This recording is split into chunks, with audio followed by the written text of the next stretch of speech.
আল্লাহর নবী ওমরকে ধমক দিলেন, ওমর থামো থামো, কিফ থেমে যাও, এত বড় সাহস, তুমি আমার মেহমানের গলায় ছুরি ধরেছো। হযরত ওমর মনে মনে চিন্তা করে, হ্যাঁ মেহমান কোত্থেকে, উল্টা দিয়ে হুজুরে আরো মারতে আসলো, আরো নবীজি আমাকে উল্টা ধমক দিতেছেন। ওমর রাগী মানুষ, চুপ করে দাঁড়ায় আছে, কোনো কথা নাই, কোনো প্রতিবাদ নাই। ওমরের কথা হলো, আমার সামনে আমার কলিজার টুকরা নবীকে অপমান করেছে, এটা আমি সহ্য করতে পারবো না। ইহুদিকে ডাক দিয়া বলে, ইহুদি তুই আমার নবীর গায়ে হাত দিছস, তুই আমার গায়ে হাত দে, আমি তোকে কিছুই করব না, কিন্তু আমার নবীর গায়ে একটা ফুলের টোকা দিল, আমি ওমর সহ্য করব না। আল্লাহু আকবার, জোরে বলেন আল্লাহু আকবার। ইহুদি মনে মনে তাকায়, ওমর আমি তো জানি তোদেরকে গালি দিলেও তোরা কষ্ট পাস না, কিন্তু তোদের নবীকে গালি দিলে তোরা কাউকে ছেড়ে দেস না। আল্লাহু আকবার। এই কারণেই তো তোদের সামনে তোদের নবীকে এমন অপমান করলাম, তোদের নবীকে খেপানোর জন্য, তোদেরকে কষ্ট দেওয়ার জন্যই তো অপমান করলাম। ইহুদি মনে মনে বলতেছে, এই কারণেই তুই ষড়যন্ত্রটা করেছি। এবার ওমর মন খারাপ করে চুপ করে দাঁড়ায় আছে। আল্লাহ নবী ডাক দিয়া বলে, ওমর তুমি কি আমাকে ভালোবাসো? ওমর বলে, আনা উহিব্বুকা জিদ্দান, ওগো নবী আমি আপনাকে খুব ভালোবাসি। ফিদাকা বি উম্মি ইয়া রাসূলুল্লাহ, আমার মা আমার বাবা আপনার জন্য কুরবান হয়ে যাক। আল্লাহু আকবার, জোরে বলেন আল্লাহু আকবার। ওগো নবী আপনার মহব্বতেই তো বাপ দাদার ধর্ম পরিত্যাগ করেছি, আপনার কারণেই তো মা ছেড়েছি, বাবা ছেড়েছি, ঠিক কিনা বলেন? আপনার কারণেই তো মক্কার রাজত্ব ছেড়ে দিয়েছি, শুধু আপনার জন্য। ভালোবাসি না মানে কি বলেন? যারা মদিনা শরীফে গেছেন, হযরত ওমরের বাড়িটা দেখেছেন। সাইয়েদনা আবু বকরের বাড়ি একদিকে আর হযরত ওমরের বাড়ি আর একদিকে, পাশাপাশি। আল্লাহু আকবার। মসজিদের নববীর কাছে আল্লাহর নবী বলে, ওমর যদি তুমি আমাকে ভালোবাসো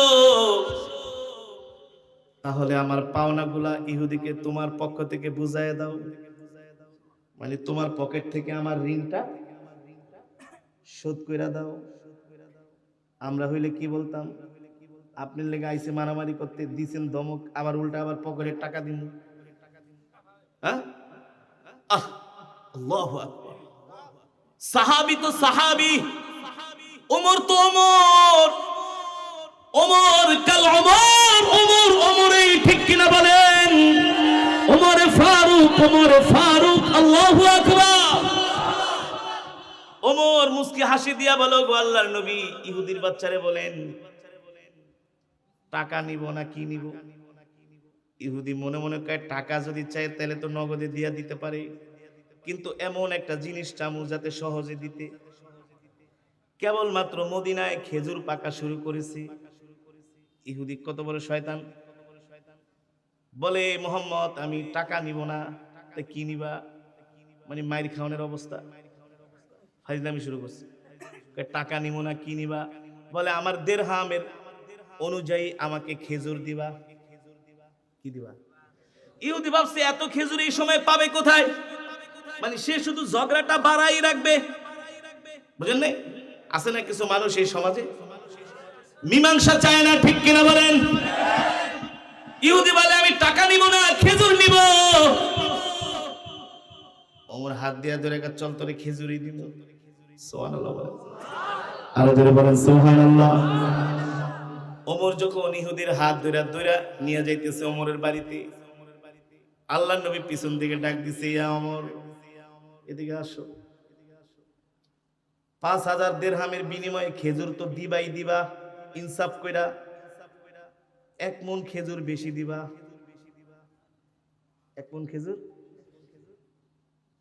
ওমর বলে, গো আল্লাহর নবী, হাসিয়া দেয়া বলে, 1 মণ খেজুর কেন বেশি দিব? ওই যে ইহুদির গলায় ধরছে, অপমান করছে, এটা শাস্তি। আল্লাহু আকবার, আল্লাহু আকবার।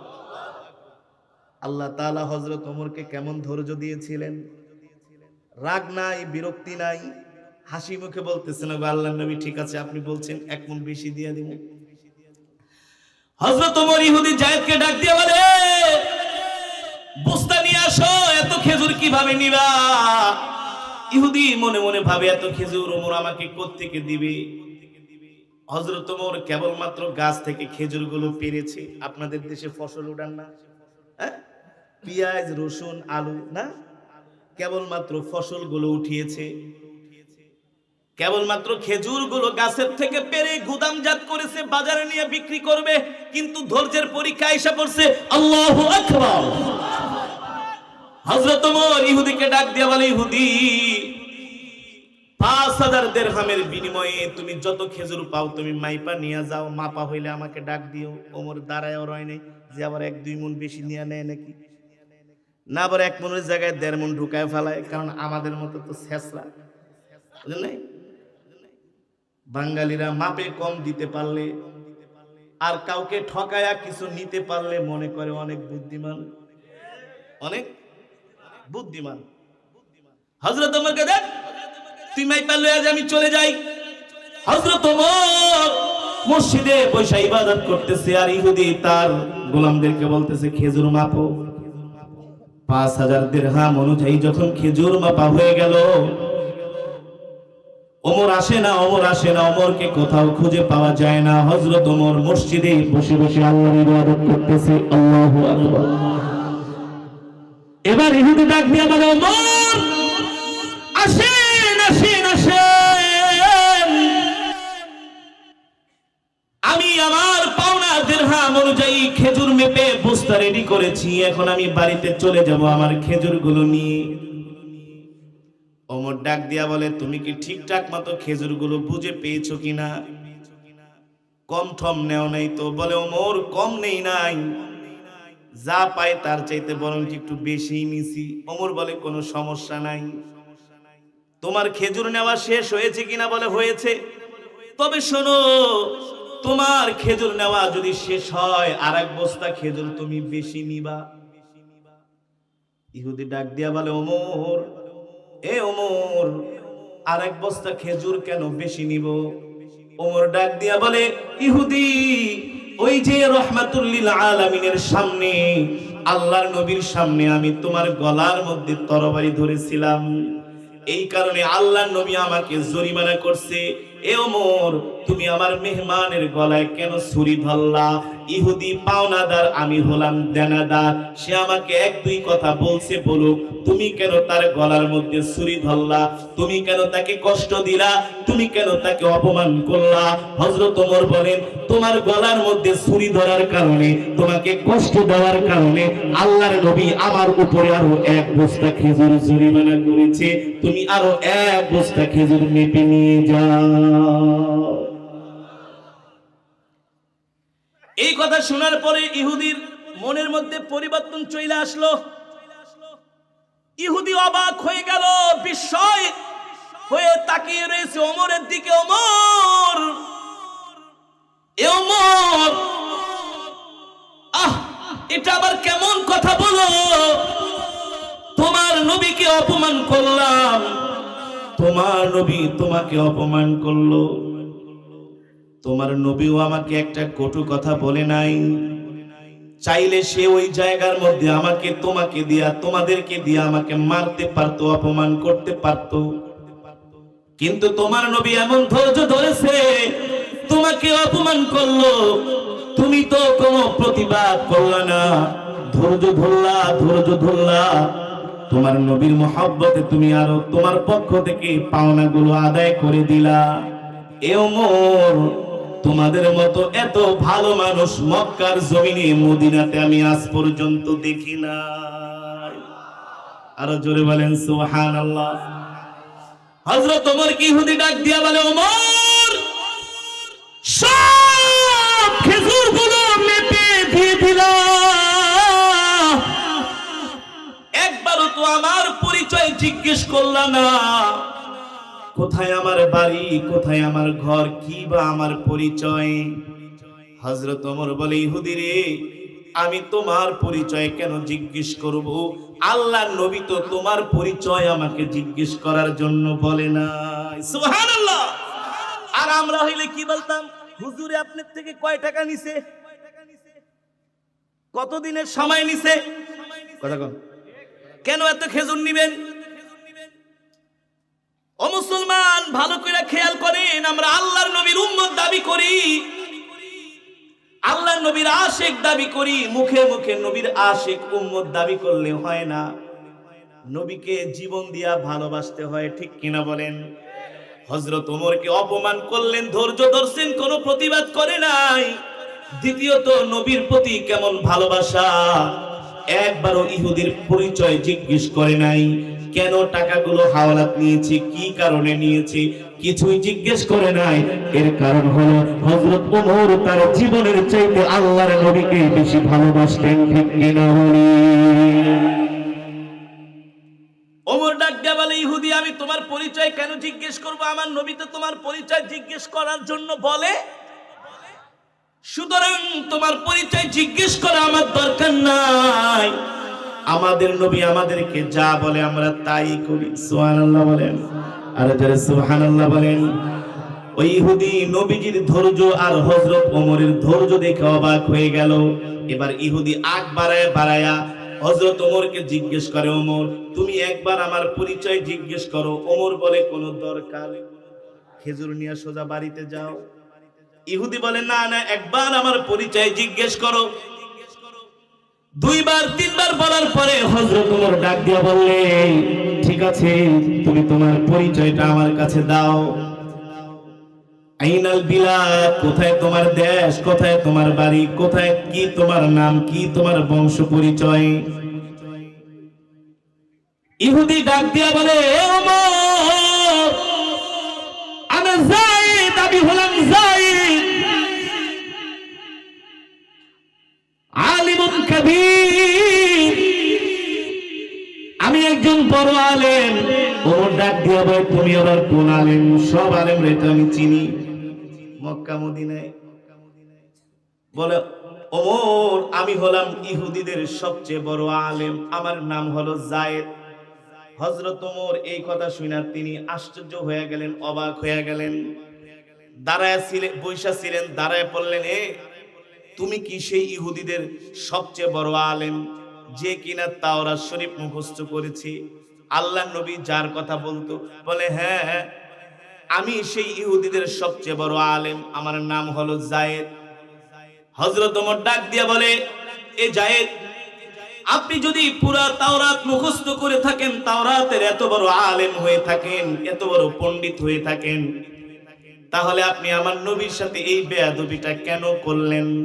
নিশ্চয়ই আপনি তাওরাতের আলেম হইলে আপনি জানেন আমাদের নবী হলো সত্য নবী, আমাদের নবী হলেন রাহমাতুল লিল আলামিন, ঠিক কিনা বলি? ইহুদি ডাক দিয়া বলে, ওমর আমি জানি, আনা আরিফ, আমি জানি, তার পরিচয় জানি, আমি মুহাম্মদ ইবনে আব্দুল্লাহর সম্বন্ধেও জানি। হযরত ওমর ডাক দিয়া বলে, ইহুদি তারপরও তুমি কেন এত বড় বেয়াদবি আমার নবীর সাথে করলা?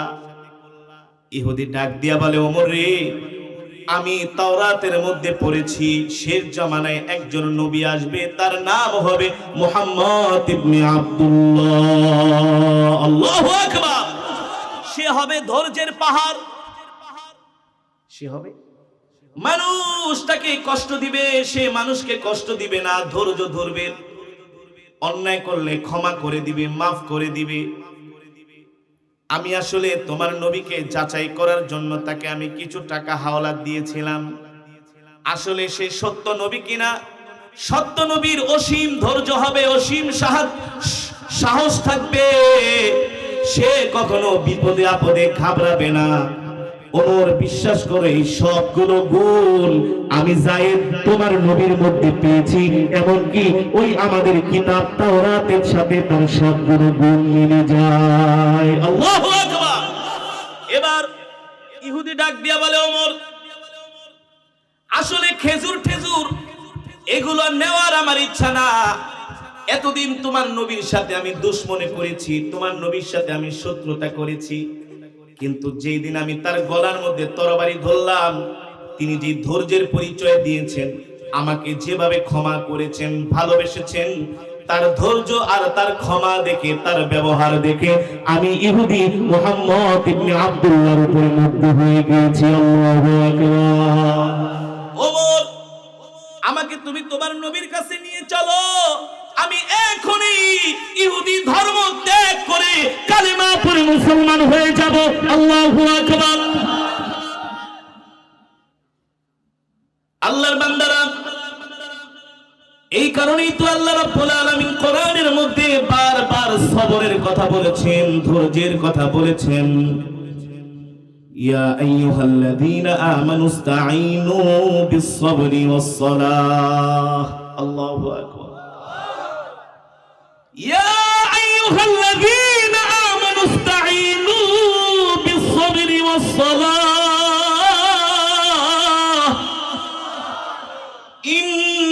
ইন্নাল্লাহা মা'আস-সাবিরিন।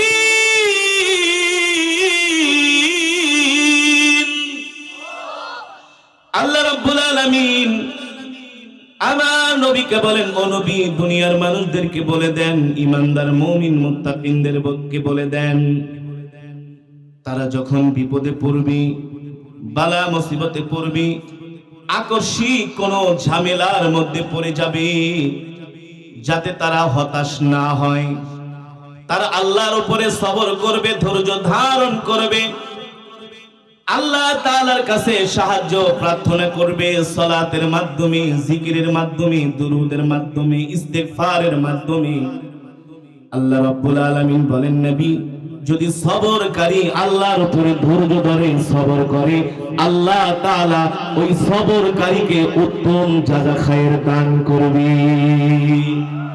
এক নম্বরে তো দুনিয়াতে তার যত বিপদ আপদ আল্লাহ সব দূর করে দিবে। সুবহানাল্লাহ বলেন। আল্লাহ তাআলা তার যত বড় বিপদ হোক না কেন, বালা মুসিবত হোক না কেন, আল্লাহ দূর করে দিবে।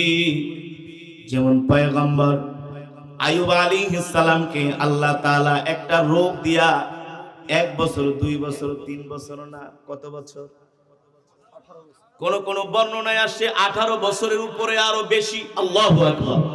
জোরে বলেন আল্লাহু আকবার। 18 বছর ঈমানের পরীক্ষা দিয়েছে, ধৈর্য হারা হয় নাই, ধৈর্য হারা হয় নাই, ঠিক কিনা বলেন? আর আমাদের একটু ঠান্ডা জ্বর, একটু কাশি, একটু পেট খারাপ হইলে কোন রকম 1 মাস 2 মাস বিছনায় পড়া থাকলে, 3 বছর 1 বছর পড়া থাকলে আমরা হতাশ হয়ে যাই। আমরা বলি, আল্লাহ তুমি শুধু বিপদ আমাকেই দিলা, আর কোনো মানুষকে দেখলা না। আরে মুসলমান, আল্লাহ যাকে পছন্দ করে আল্লাহ তাকে বেশি করে বিপদ দেয়, বালা মুসিবত দেয়, তাকে পরীক্ষা করে, ঠিক কিনা বলেন? আল্লাহ যাকে ভালোবাসে তাকে রোগ বেশি করে দেয়, তার ঈমানের পরীক্ষা করে। পয়গম্বর আইয়ুব আলাইহিস সালাম 18 বছরের উপরে ঈমানের পরীক্ষা দিয়েছেন। আমাদের জাতির পিতা ইব্রাহিম আলাইহিস সালামকে নমরুদ আগুনের মধ্যে নিক্ষেপ করছে। 1 দিন 2 দিন 3 দিন 4 দিন 5 দিন 6 দিন না 7 দিন না, আমার জাতির পিতা ইব্রাহিম আলাইহিস সালাম নমরুদের অগ্নিকুণ্ডলের মধ্যে 40 দিন ছিলেন। আর আস্তে কোন সুবহানাল্লাহ।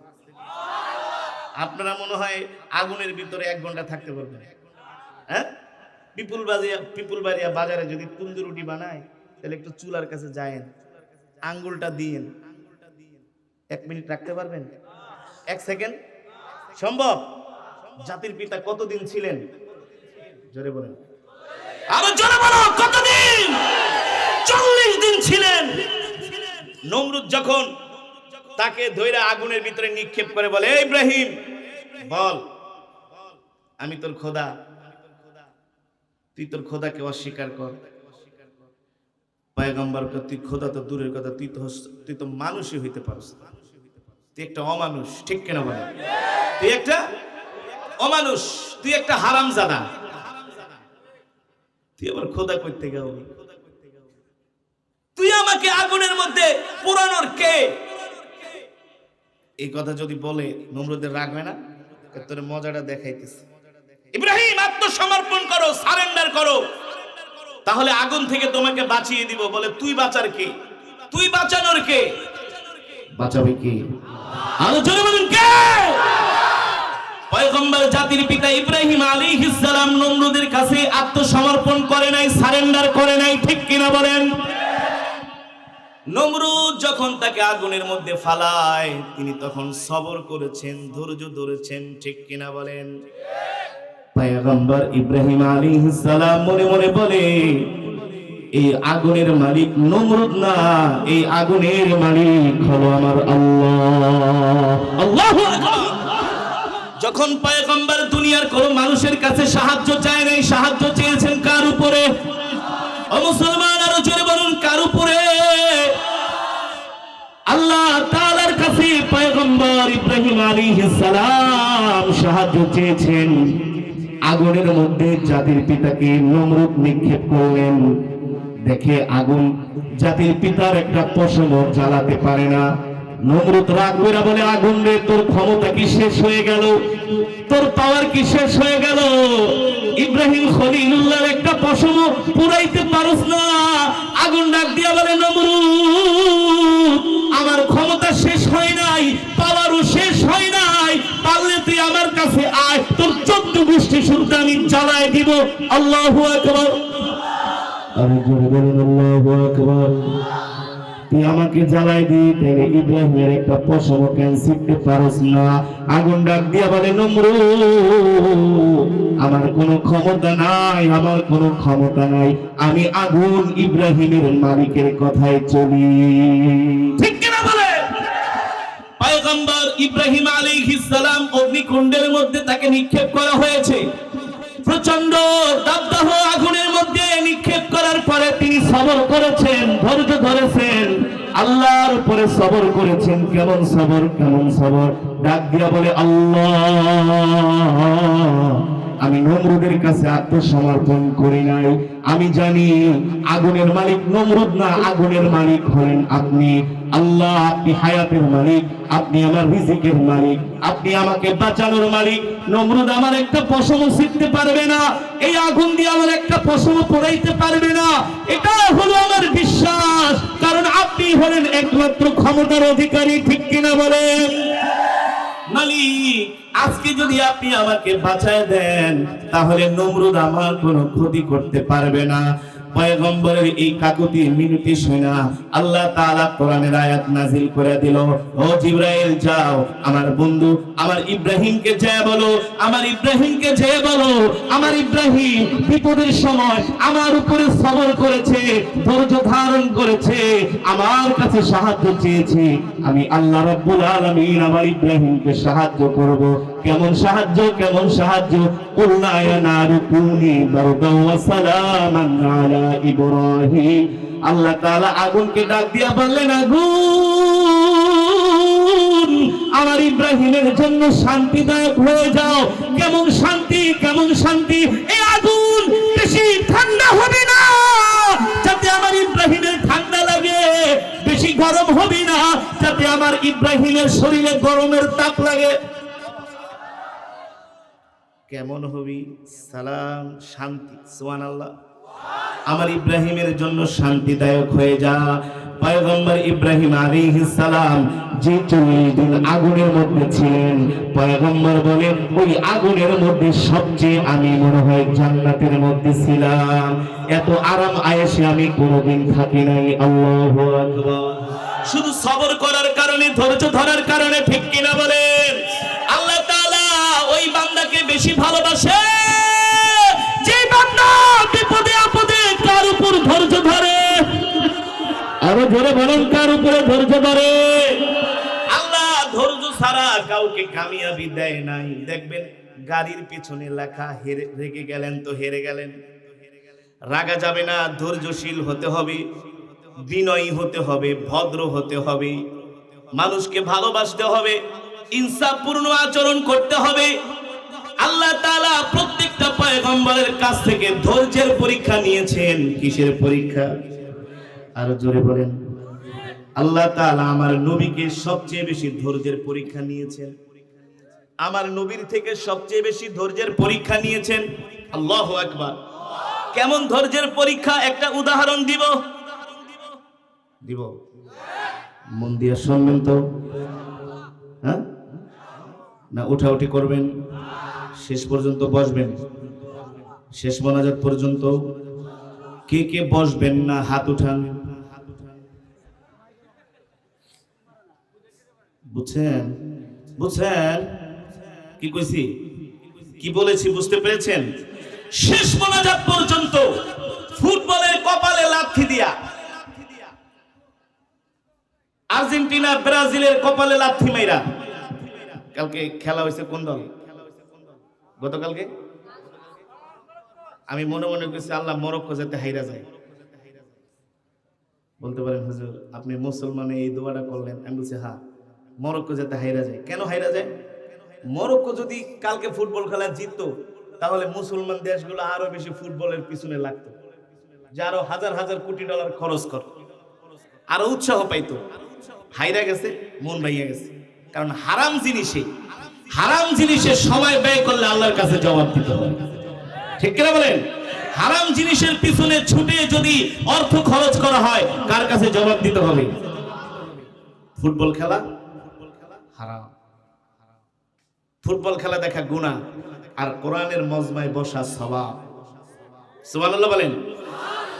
আল্লাহ তাআলা রহমতের ফেরেশতারা আমাদের জন্য দোয়া করতেছে, আল্লাহুম্মা গফির ওয়ারহাম। আল্লাহ আপনি আপনার বান্দাদেরকে maaf করে দেন। আরো জোরে বলেন সুবহানাল্লাহ। তাহলে শেষ মোনাজাত পর্যন্ত আমরা কে কে বসবো? হাত উঠাই, নারায়ে তাকবীর। হাত সোজা হয় না, হাত সোজা করেন, সোজা করেন, হাত লাড়ান।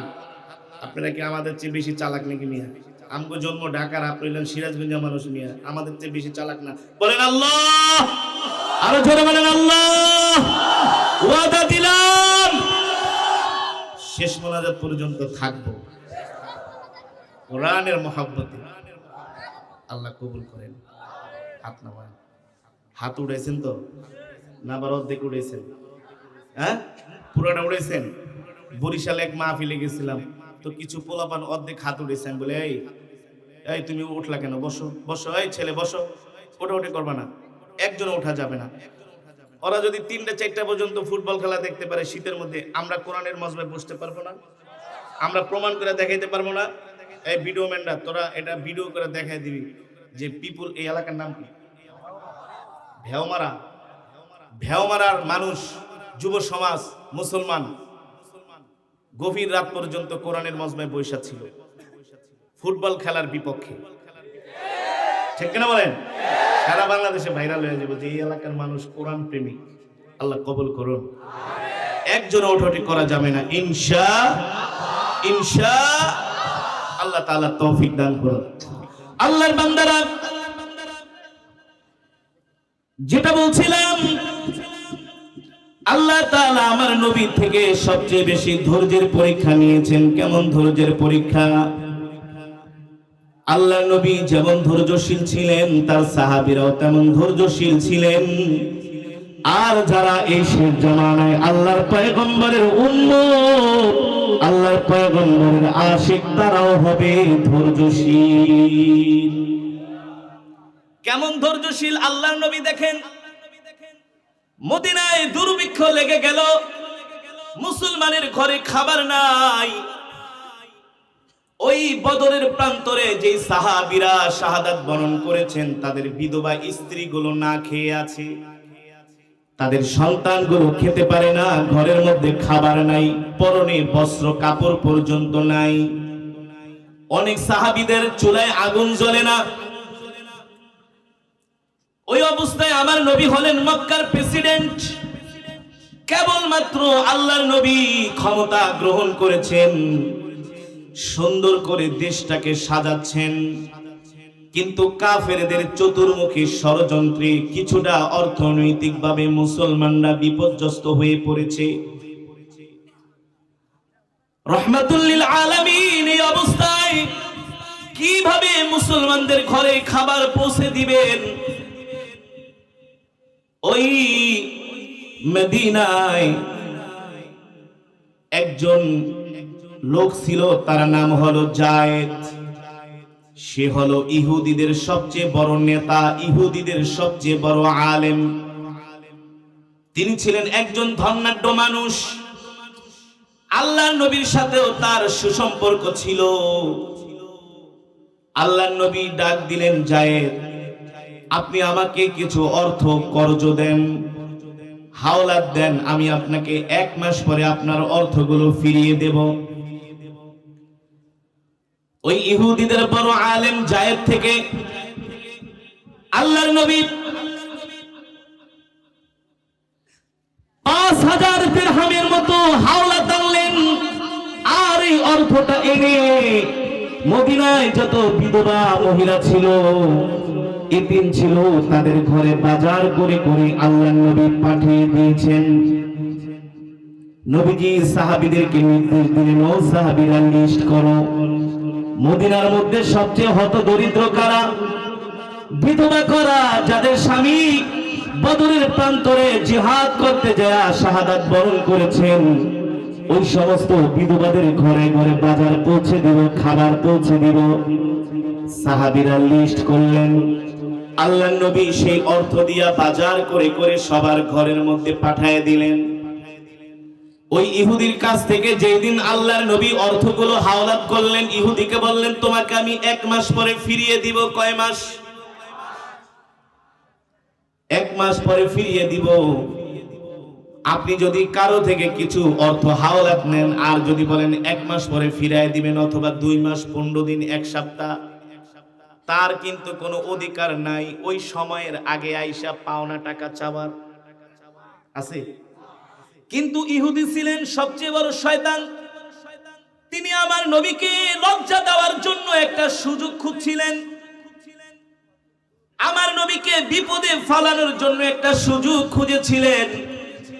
ইহুদি মনে মনে ভাবে, মোহাম্মদ, আমি তো তোমাকে বেইজ্জতি করার একটা সুযোগ খুঁজতেছি, এতদিন পাই নাই, আজকে পাইছি। আল্লাহর নবী ইহুদির কাছ থেকে 5000 দিরহাম হাওলাত নিলেন, সময় দিলেন 1 মাস। ইহুদি মনে মনে ভাবে, মোহাম্মদ, আমি তোমাকে 1 মাস সময় দিব, এটা হইতে পারে না, আমি তোমাকে আগামী দিনেই তোমাকে আমি রাস্তার মধ্যে বেইজ্জতি করব। নাউজুবিল্লাহ। আল্লাহর নবী জানাজায় গিয়েছিলেন, জানাজার নামাজ পড়িয়ে মসজিদে নববীর দিকে হেঁটে আসছেন। ডান দিকে আবু বকর, বাম দিকে ওমর, সাহাবীদের বিশাল কাফেলা আল্লাহর নবীর সাথে জানাজার নামাজ পড়িয়ে মসজিদে নববীর দিকে হেঁটে আসছেন। আর ওই ইহুদি কিছু লোকজন নিয়ে রাস্তার মোড়ে দাঁড়ায় আছে আমার নবীকে অপমান করার জন্য। নাউজুবিল্লাহ বলেন। নবীজি সাহাবীদের সাথে যাচ্ছেন, ইহুদি ওই রাস্তার মোড়ে ডাক দিয়া বলে, তাল ইয়া মুহাম্মদ, ও মুহাম্মদ, এদিকে আসো, এদিকে আসো। আল্লাহর নবী ইহুদিকে দেখা দাঁড়ায় গেলেন। আর ইহুদি আল্লাহর নবীকে ডাক দিয়া বলে, মুহাম্মদ, আতিনি দিরহামি, তুমি আমার দিরহামগুলো ফেরত দাও। আল্লাহর নবী বললেন, ইহুদি, তোমার থেকে আমি 5000 দিরহাম নিয়েছি, সময় নিয়েছি। কয় মাস? 1 মাস। তুমি আমার থেকে এখন কেন দিরহামগুলো চাচ্ছ? ইহুদির মনে ষড়যন্ত্রই ছিল আল্লাহর নবীকে অপমান করা। দাঁড়ায়া মানুষের সামনে বলে, মুহাম্মদ, এত কথা নাই, এখনই আমার টাকা ফিরিয়ে দিতে হবে, দিরহাম ফিরিয়ে দিতে হবে। আল্লাহর নবী বললেন, ইহুদি, কেবলমাত্র তুমি গতকাল আমাকে টাকাগুলো দিলা, আজকে আমি তোমাকে কোর্ট থেকে ফিরায় দিব। এই কথা শোনার পরে ইহুদির তেলে বেগুনে জ্বলে গেছে। আমার নবীকে ডাক দিয়া বলে, মুহাম্মদ, তোমার মতো ধোঁকাবাজ, তোমার মতো প্রতারক এই মদিনায় একজনও নাই। নাউজুবিল্লাহ বলেন। আরো জোরে নাউজুবিল্লাহ বলেন। এই কথাগুলো যদি আপনাকে আমাকে বলতো, আমরা কি করতাম? কতক্ষণ কি করতেন? তো টাকা গুষ্টি মারি আগে ধর, ওমর আরে ধইরা বান, কারণ তোর থেকে তো আমি 1 মাসের সময় নিছি, তুই আমাকে অপমান কেন করলি? ঠিক কিনা বলেন? আর অপমান করবি তুই আমাকে অর্থ কেন হাওলাত দিলি? ইহুদি আমার নবীকে যা তা বলতেছে, আমার নবী ইহুদির মুখের দিকে তাকায় আছে।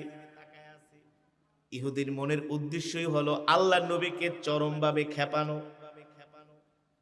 চরমভাবে আল্লাহ নবীকে অপমান করা। শেষ পর্যন্ত ইহুদি এসে আমার নবীর জামার কালার ধরে এমন জোরে টান দিলেন আর বললেন, মুহাম্মদ তুমি মানুষটা খাইতে পারো, মানুষকে খাওয়াইতে পারো না। বলেন নাউজুবিল্লাহ। এই কথা বলে আমার নবীর জামার মোবারকে ধরে যখন টান দিয়েছেন, আল্লাহর নবী ছিলেন দাঁড়ানো অবস্থায়। দাঁড়ানো অবস্থায় থেকে আমার নবী মাটির মধ্যে ঠাস করে পড়ে গেলেন। জামাটা ছিঁড়ে গেল। এমন জোরে জামা ধরে টান দিয়েছেন, আমার নবীর শরীরটা লাল হয়ে গেল, পিছনের অংশটা ঘাড় মোবারকটা লাল হয়ে গেল।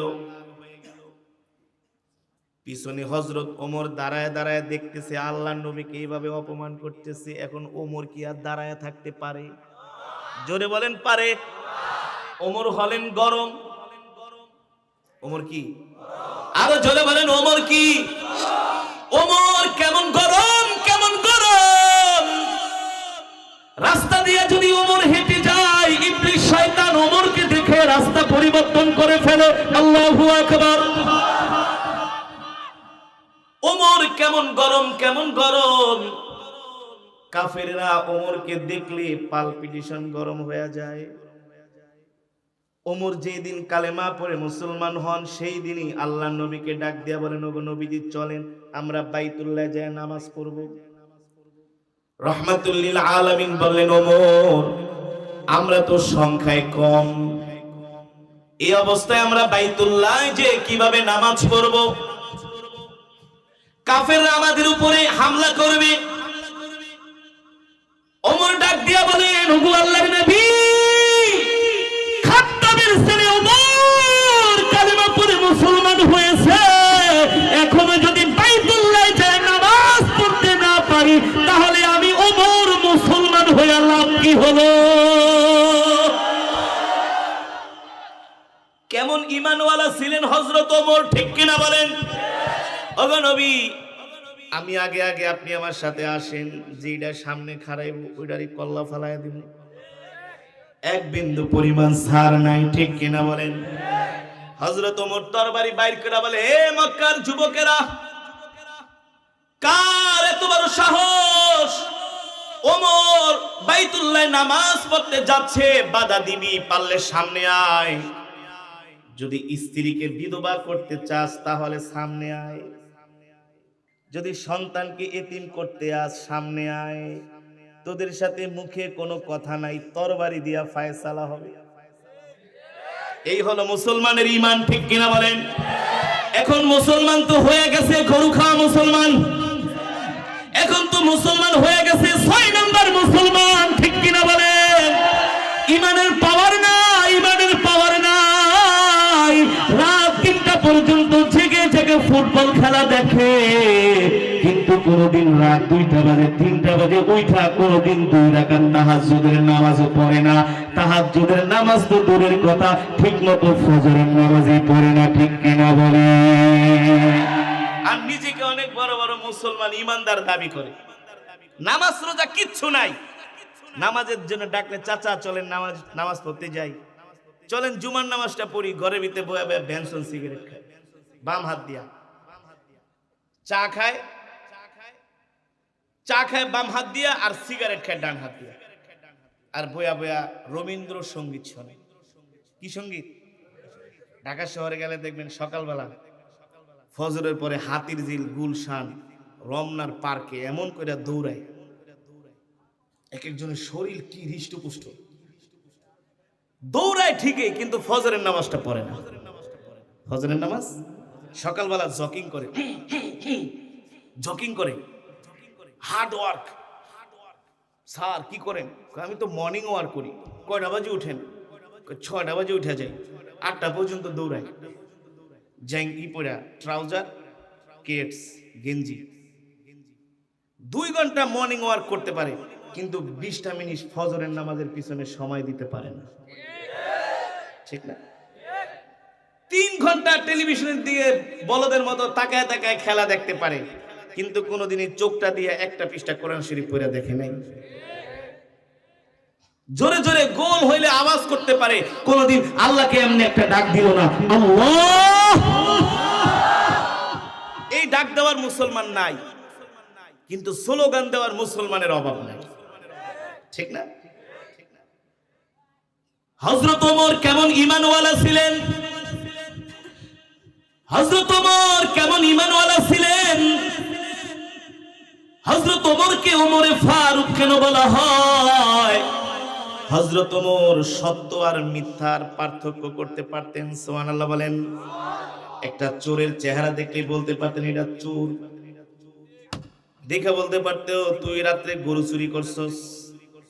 যেমন ব্রাজিলের খেলোয়াড় সমর্থকরা ছাগল চুরি করতে যায় ধরা খাইছে। কি চুরি বিশেষ করেন না? আমার একটা বয়ান ভাইরাল হয়েছে, ছাগল চুরি করতে যায় ব্রাজিলের সমর্থক ধরা খেয়েছে। কালকে আবার দেখলাম আর্জেন্টিনার সমর্থক কি মিষ্টি কুমড়া চুরি করতে যায় ধরা খেয়েছে। এগুলার কাম হলো শুধু চুরি করা। কি করা? আরে খেলা ঠেলা এই হারাম কোনোদিন মানুষদেরকে ভালো কিছু শিখাইতে পারে, ঠিক কি বলেন? মুসলমান খেলা দেখার পিছনে ধৈর্য আছে, ইবাদত করার পিছনে ধৈর্য নাই। মসজিদে যায় বেশি সময় বসতে মন চায় না, ওয়াজ মাহফিলে আইসা বেশি সময় বসতে মন চায় না। এর কারণ হলো শয়তানের ধোঁকা, শয়তানের ওয়াসওয়াসা, শয়তানের ষড়যন্ত্র চক্রান্ত, ঠিক কিনা বলেন? আজকে রাত্রে এই এলাকার মুসলমান শয়তানের দুই গালে দুইটা কষায়া চক্রা মারছি, ঠিক না? শয়তান বাইরে দাঁড়ায় দাঁড়ায় আঙ্গুল কামড়ে আরে কোন মোল্লার পিছনে বসে রইছস, বাইরে আয়, আমি তোদের জন্য বেনসন নিয়ে দাঁড়ায় আছি, গোল্লিপ নিয়ে দাঁড়ায় আছি। আরে ফেসবুক টিপ, ইউটিউব দেখ, হিন্দি নায়িকা ঠাইকাদেরকে দেখ, শান্তি পাবি। নাউজুবিল্লাহ। শয়তানে ওয়াসওয়াসা দেয়, ঠিক কিনা বলেন? কিন্তু এই কোরআনের মজমায় যতক্ষণ ধৈর্য ধরে বসে থাকবেন, আল্লাহ তাআলার রহমতের ফেরেশতা আমাদের জন্য মাগফিরাতের দোয়া করতে থাকবে। আল্লাহু আকবার, জোরে বলেন আল্লাহু আকবার।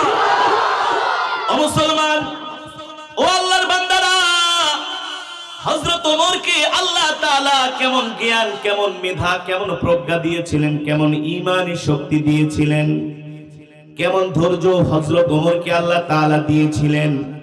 নবীজির জামার কালার ধরে টান মেরেছে, নবীজি দাঁড়ানোর থেকে মাটির মধ্যে একেবারে পড়ে গেছে। হযরত ওমর দেখতেছেন ইহুদি নবীজির সাথে বেয়াদবি করতেছে। হযরত ওমর এই দৃশ্য দেখা আল্লাহর নবীকে যায় জড়ায় ধরলেন, আর নবীজি যে পড়ে গেছে হযরত ওমর হাত ধরে নবীজিকে দাঁড় করালেন। কি করালেন? জোরে বলেন। দাঁড় করালেন। দাঁড় করায়া আর কোনো কথা নাই, তরবারিটা বের কইরাই ইহুদির গলার মধ্যে যায় ধরছে। কিরে হারামজাদার বাচ্চা, কুলাঙ্গারের বাচ্চা, কাফেরের বাচ্চা, বেঈমানের বাচ্চা, মুনাফিকের বাচ্চা, তোর মতো মুনাফিক আমার নবীর গায়ে হাত দিছে, এত বড় সাহস! আমি শুধু তোর হাত কাটবো না, তোর কল্লাটাই ফালায় দিব। আর জোরে বলেন আল্লাহু আকবার। নবীজি পাশে দাঁড়ায় দাঁড়ায় দেখতেছে ওমর তরবারি ধরছে কল্লার মধ্যে। নবীজি আবার বলে কোন সময় না আবার পাগলে টান দিয়া কল্লা ফালাই দেয়। নবীজি ওমরকে ডাক দিয়া বলে, ইয়া ওমর, কিফ, থামো!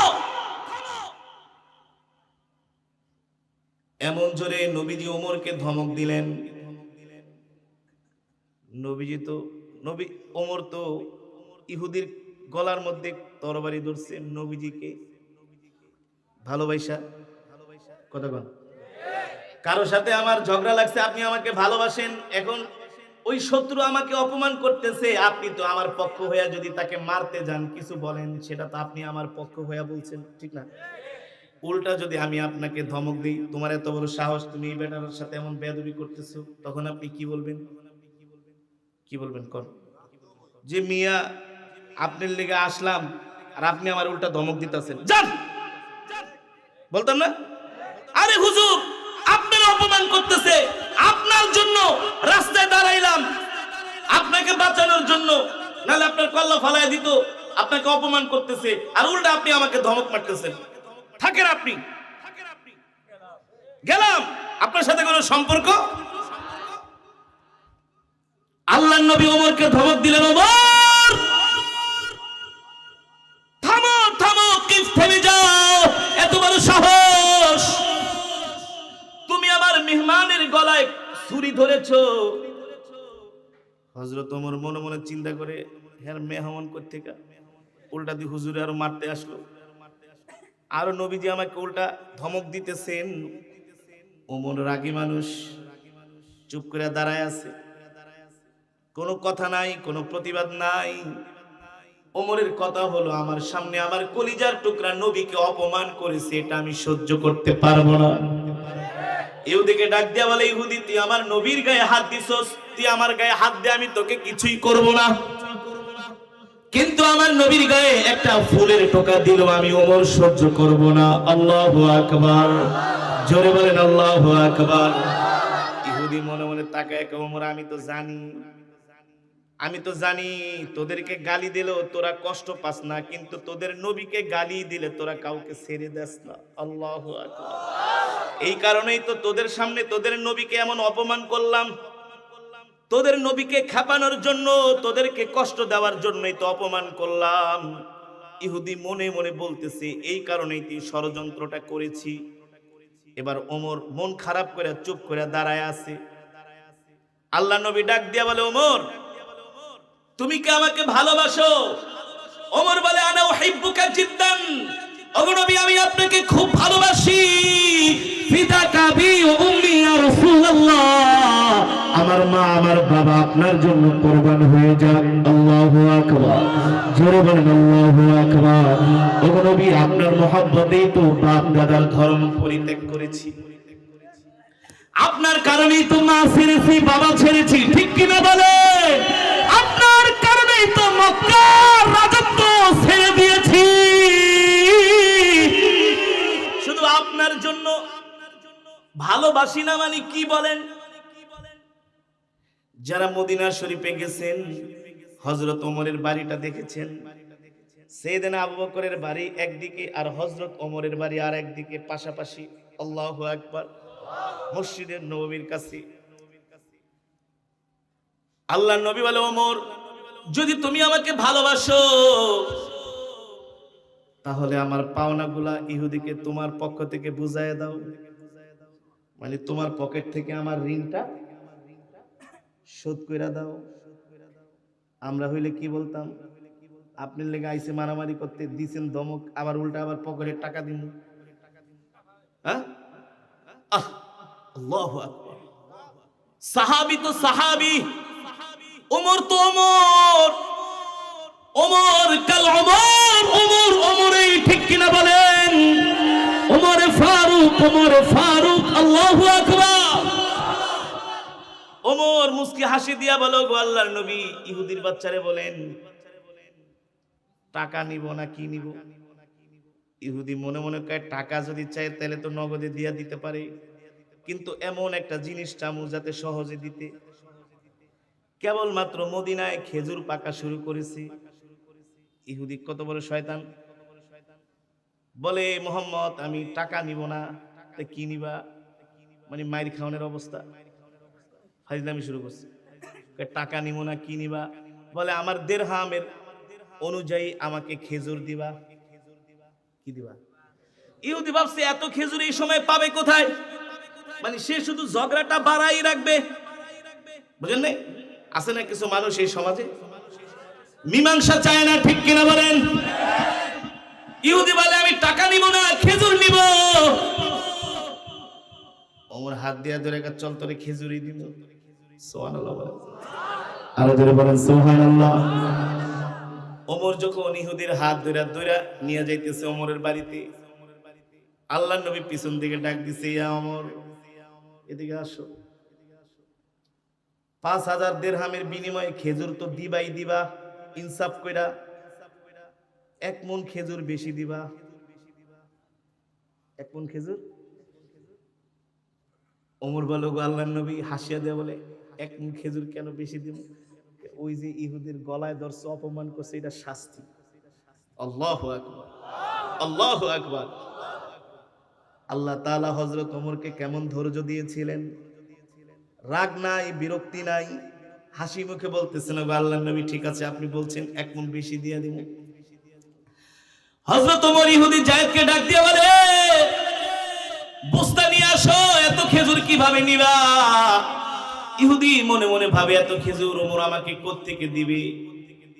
হযরত ওমর কেবলমাত্র গাছ থেকে খেজুরগুলো পেরেছে। আপনাদের দেশে ফসল উঠান না, হ্যাঁ, পেঁয়াজ রসুন আলু না, কেবলমাত্র ফসলগুলো উঠিয়েছে, কেবলমাত্র খেজুরগুলো গাছের থেকে পেরে গুদামজাত করেছে, বাজারে নিয়ে বিক্রি করবে। কিন্তু ধৈর্যের পরীক্ষা এসে পড়ছে। আল্লাহু আকবার। হযরত ওমর ইহুদিকে ডাক দিয়ে বলে, ইহুদি 5000 দিরহামের বিনিময়ে তুমি যত খেজুর পাও তুমি মাইপা নিয়ে যাও, মাপা হইলে আমাকে ডাক দিও। ওমর দাঁড়ায় রয় নাই যে আবার 1-2 মণ বেশি নিয়ে নেয় নাকি, না আবার 1 মণের জায়গায় 1.5 মণ ঢুকায় ফেলায়। কারণ আমাদের মতো তো ছেঁচড়া, বুঝলেন নাই? বাঙালিরা মাপে কম দিতে পারলে আর কাউকে ঠকায়া কিছু নিতে পারলে মনে করে অনেক বুদ্ধিমান, অনেক বুদ্ধিমান। হযরত ওমরকে দেখ, তুই মাইপা লয়ে যা, আমি চলে যাই। হযরত ওমর মসজিদে বসে ইবাদত করতেছে আর ইহুদি তার গোলামদেরকে বলতেছে খেজুর মাপো। 5000 দিরহাম অনুযায়ী যখন খেজুর মাপা হয়ে গেল, ওমর আসে না, ওমর আসে না, ওমরকে কোথাও খুঁজে পাওয়া যায় না। হযরত ওমর মসজিদে বসে বসে আল্লাহর ইবাদত করতেছে। আল্লাহু আকবার। এবার ইহুদি ডাক দিয়ে বলে, ওমর আসেন আসেন আসেন,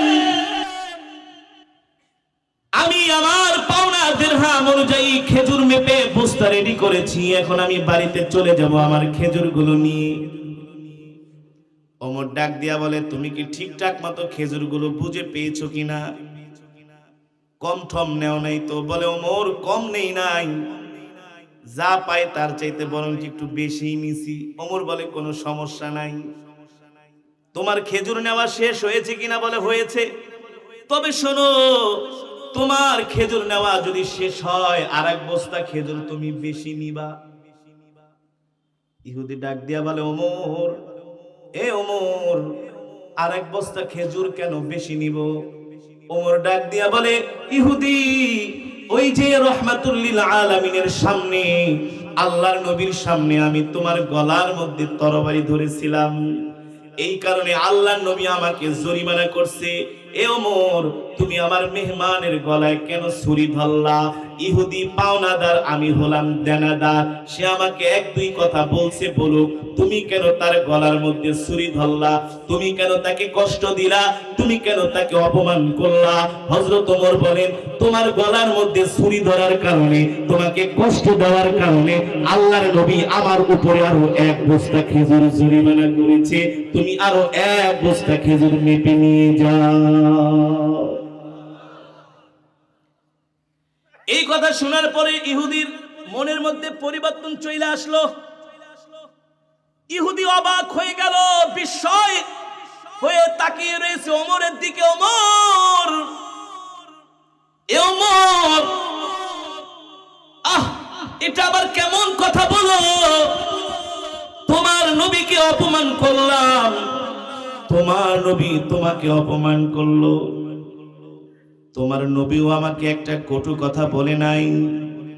চাইলে সে ওই জায়গার মধ্যে আমাকে, তোমাকে দিয়া, তোমাদেরকে দিয়া আমাকে মারতে পারতো, অপমান করতে পারতো, কিন্তু তোমার নবী এমন ধৈর্য ধরেছে, তোমাকে অপমান করলো, তুমি তো কোনো প্রতিবাদ করলা না, ধৈর্য ধরলা, ধৈর্য ধরলা। তোমার নবীর মহব্বতে তুমি আরো তোমার পক্ষ থেকে পাওনাগুলো আদায় করে দিলা। এ ওমর, তোমাদের মতো এত ভালো মানুষ মক্কার জমিনে, মদিনাতে আমি আজ পর্যন্ত দেখি নাই। আরো জোরে বলেন সুবহানাল্লাহ। হযরত ওমর কি ইহুদি ডাক দিয়া বলে, ওমর সব খেজুরগুলো মেপে দিয়ে দিলা, একবারও তো আমার পরিচয় জিজ্ঞেস করলা না। কোথায় আমার বাড়ি, কোথায় আমার ঘর, কি বা আমার পরিচয়? হযরত ওমর বলে, ইহুদি রে, আমি তোমার পরিচয় কেন জিজ্ঞেস করব? আল্লাহর নবী তো তোমার পরিচয় আমাকে জিজ্ঞেস করার জন্য বলে নাই। নাই। সুবহানাল্লাহ। আর আমরা হইলে কি বলতাম? হুজুরে আপনার থেকে কয় টাকা নিছে, কতদিনের সময় নিছে, কথা কন, কেন এত খেজুর নিবেন? ও মুসলমান, ভালো করে খেয়াল করেন, আমরা আল্লাহর নবীর উম্মত দাবি করি, আল্লাহর নবীর আশিক দাবি করি, মুখে মুখে নবীর আশিক উম্মত দাবি করলে হয় না, নবীকে জীবন দিয়া ভালোবাসতে হয়, ঠিক কিনা বলেন? হযরত ওমরকে অপমান করলেন, ধৈর্য ধরছেন, কোনো প্রতিবাদ করে নাই। দ্বিতীয়ত, নবীর প্রতি কেমন ভালোবাসা, একবারও ইহুদির পরিচয় জিজ্ঞেস করে নাই। কেন টাকাগুলো হাওলাত নিয়েছি, কি কারণে নিয়েছি, কিছুই জিজ্ঞেস করে নাই। এর কারণ হলো হযরত ওমর তার জীবনের চাইতে আল্লাহর নবীকে বেশি ভালোবাসতেন, ঠিক কিনা বলি? ওমর ডাক দিয়া বলে, ইহুদি, আমি তোমার পরিচয় কেন জিজ্ঞেস করব? আমার নবী তো তোমার পরিচয় জিজ্ঞেস করার জন্য বলে, সুতরাং তোমার পরিচয় জিজ্ঞেস করা আমার দরকার নাই। আমাদের নবী আমাদেরকে যা বলে আমরা তাই করি। সুবহানাল্লাহ বলেন, আর যারা সুবহানাল্লাহ বলেন। ওই ইহুদি নবীজির ধৈর্য আর হযরত ওমরের ধৈর্য দেখে অবাক হয়ে গেল। এবার ইহুদি আগ বাড়ায়া হযরত ওমরকে জিজ্ঞেস করে, ওমর, তুমি একবার আমার পরিচয় জিজ্ঞেস করো। ওমর বলে, কোনো দরকার, খেজুর নিয়ে সোজা বাড়িতে যাও। ইহুদি বলে, না না, একবার আমার পরিচয় জিজ্ঞেস করো। দুইবার তিনবার বলার পরে হযরত ওমর ডাক দিয়া বললে, ঠিক আছে, তুমি তোমার পরিচয়টা আমার কাছে দাও। আইনাল বিলাদ, কোথায় তোমার দেশ, কোথায় তোমার বাড়ি, কোথায়, কি তোমার নাম, কি তোমার বংশ পরিচয়? ইহুদি ডাক দিয়া বলে, ওমর, আমি যায়েদ, আমি হলাম যায়েদ, আলিমুন কবীর, আমি একজন বড় আলেম। ওমর ডাক দিয়া বলে, তুমি আবার কোন আলেম? সব আলেম রে তো আমি চিনি, মক্কা মদিনায়। বলে, ওমর, আমি হলাম ইহুদিদের সবচেয়ে বড় আলেম, আমার নাম হলো যায়েদ। হযরত ওমর এই কথা শুনে তিনি আশ্চর্য হয়ে গেলেন, অবাক হয়ে গেলেন। দাঁড়ায় ছিলেন, বৈশা ছিলেন, দাঁড়ায় পড়লেন, তুমি কি সেই ইহুদিদের সবচেয়ে বড় আলেম, যে কিনা তাওরাত শরীফ মুখস্থ করেছে, আল্লাহর নবী যার কথা বলতো? বলে, হ্যাঁ, আমি সেই ইহুদিদের সবচেয়ে বড় আলেম, আমার নাম হলো যায়েদ। হযরত ওমর ডাক দিয়া বলে, এ যায়েদ, আপনি যদি পুরা তাওরাত মুখস্থ করে থাকেন, তাওরাতের এত বড় আলেম হয়ে থাকেন, এত বড় পণ্ডিত হয়ে থাকেন, তাহলে আপনি আমার নবীর সাথে এই বেয়াদবিটা কেন করলেন? নিশ্চয়ই আপনি তাওরাতের আলেম হইলে আপনি জানেন আমাদের নবী হলো সত্য নবী, আমাদের নবী হলেন রাহমাতুল লিল আলামিন, ঠিক কিনা বলি?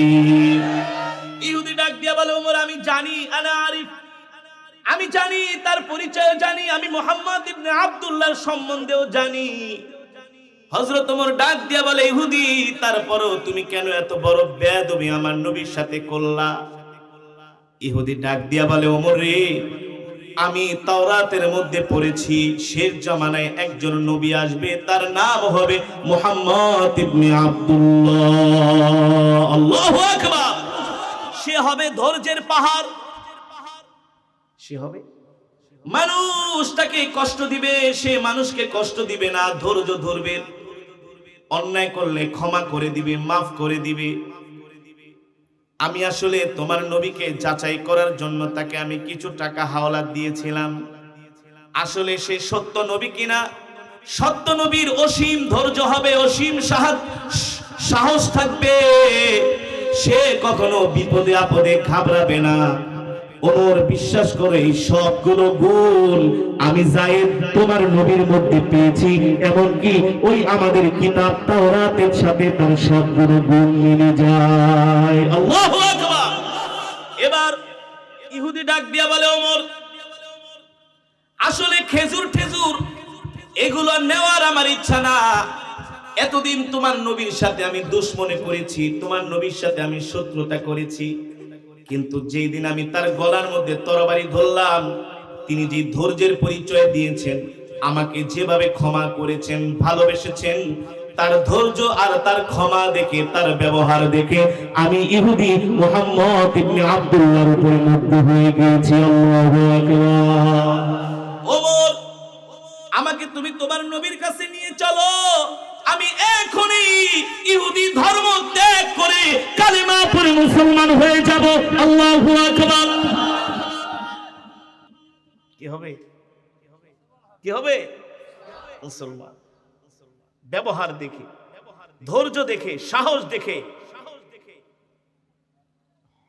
এবার আল্লাহর নবীর কাছে ওমর ইহুদির হাত ধরে দুইজনে গল্প করতে করতে নবীজির বাড়ির দিকে রওনা শুরু করছে। সুবহানাল্লাহ বলেন। নবীজি দেখতেছে ওমর ইহুদির হাত ধরে দুইজনে গল্প করতে করতে আসতেছে, কারণ একটু পরেই তো ইহুদি তার ধর্ম ত্যাগ করে কালেমা পড়ে মুসলমান হবে, তার মানে সে মুসলমানের ভাই হয়ে যাচ্ছে। নবীজি এত খুশি হলেন, ওমর এই ইহুদিকে দিয়া যায়েদকে নিয়ে নবীজির ঘরের মধ্যে ঢুকলেন। আল্লাহ নবী ডাক দেয়, যায়েদ তুমি তোমার পাওনা দাওনা বুঝে পেয়েছো কিনা? ইহুদিদের বড় আলেম যায়েদ ডাক দিয়া বলে, ওগো মুহাম্মদ ইবনে আব্দুল্লাহ, আল্লাহর পয়গম্বর, পাওনা দাওনা আমার কিছুই লাগবে না, আপনার কাছে আমি কোনো কিছুই চাই না। আল্লাহর নবী বলে, চাও না তো আমাকে রাস্তার মধ্যে কেন ধরলা? বলে, ধরছি ঠিক আছে, আপনি আমার সাথে যে সুন্দর আচরণ করেছেন, আমার সাথে যে সুন্দর ব্যবহার করেছেন, আপনি যে ধৈর্য ধরেছেন, ক্ষমা করে দিয়েছেন, এই কারণে আমি আপনার প্রতি দুর্বল হয়ে গিয়েছি। আল্লাহু আকবার। শুধু আপনার প্রতি দুর্বল হই নাই, যেই ধর্ম আপনাকে এত সুন্দর ব্যবহার শিক্ষা দেয়, যেই ধর্ম মানার কারণে এত বড় ধৈর্যশীল হন, যেই ধর্ম মানার কারণে মানুষকে ক্ষমা করে দেন, মানুষকে কষ্ট দেন না, ওগো আল্লাহর নবী মুহাম্মদ ইবনে আব্দুল্লাহ, আমি আপনার ব্যবহার দেখে মুগ্ধ হয়েছি, আমি আপনার আখলাক দেখে মুগ্ধ হয়েছি। নিশ্চয় এই ধর্ম পৃথিবীর যে কোনো ধর্মের মানুষ গ্রহণ করুক না কেন, সেই মানুষই এই দুনিয়ার জমিনে সবচেয়ে ভালো মানুষে পরিণত হবে। ঠিক কিনা বলি? আপনি আর দেরি করবেন না, আমার খেজুর ঠেজুর কিছুই দরকার নাই, আপনি এখনই আমাকে কালিমা পড়ে মুসলমান বানায় দেন। আরো আস্তে কোন আল্লাহু আকবার, আরো জোরে বলেন আল্লাহু আকবার। আল্লাহর নবী ইহুদিকে বললেন, মুসলমান হইবা? বলে হ্যাঁ। যাও পবিত্র হয়ে আসো। নবীজি ইহুদিকে এবার কালেমা পড়ে মুসলমান বানায় দিলেন। হযরত ওমর মুস্কি মুস্কি হাসতেছে। নবীজি ডাক দেয়া বলে, ওমর, যদি রাগ কইরা তরবারি দিয়া কোপটা দিতা, কল্লাটা পুইরা যেত, ঠিক না? ইহুদি কাফের বেঈমান হয়ে জাহান্নামের আগুনে জ্বলত, কিন্তু একটু ধৈর্য ধরছো, ভালোবাসা দেখাইছি তার প্রতি, ঠিক না? সুন্দর ব্যবহার দেখিয়েছি, দেখেছো? একটু ধৈর্য ধরার কারণে, ইসলামের সৌন্দর্যটা প্রকাশ করার কারণে, তাকে ক্ষমা করে দেওয়ার কারণে আজকে এই বেঈমান তোমার দ্বীনি ভাইয়ে পরিণত হয়েছে। সে আজকে তোমার ভাই হয়ে গেছে, জাহান্নামের আগুন থেকে বেঁচে গেছে। ঠিক কিনা বলেন? এই কারণে মুসলমান, আপনাদেরকে আমার বোঝানোর উদ্দেশ্য, বিপদে আপদে বালা মুসিবতে আমরা ধৈর্য ধরবো কার উপরে? আরো জোরে বলুন, কার উপরে? আল্লাহর উপরে ধৈর্য ধরবো। কেউ যদি আমাকে কষ্ট দেয়, আমি ক্ষমা করে দিব। কি করব? ক্ষমা করে দিলে কিছুক্ষণের জন্য আপনার কষ্ট হবে, মনে করতেছেন অনেক বড় কিছু হারিয়ে ফেলেছেন, আপনি ঠকে গেছেন। আসলে না, আসলে আল্লাহ তাআলা আপনার জন্য, আমার জন্য অনেক বড় কিছু কল্যাণ রেখে দিয়েছেন। ঠিক কিনা বলেন? হায়াত থাকতে যদি মাফ চাও, আমি আল্লাহ 90 বছরের গুনাহ একসাথে মাফ করে দেব। আল্লাহ বলছে, হায়াত থাকতে যদি তওবা করতা, আমি আসমান সমান গুনাহ মাফ করে দিতে রাজি, আমি সাগরের ঢেউ পরিমাণ গুনাহ মাফ করে দিতে রাজি, আমি আল্লাহ হিমালয় পর্বতের সমান গুনাহ মাফ করে দিতে রাজি। তো বান্দা,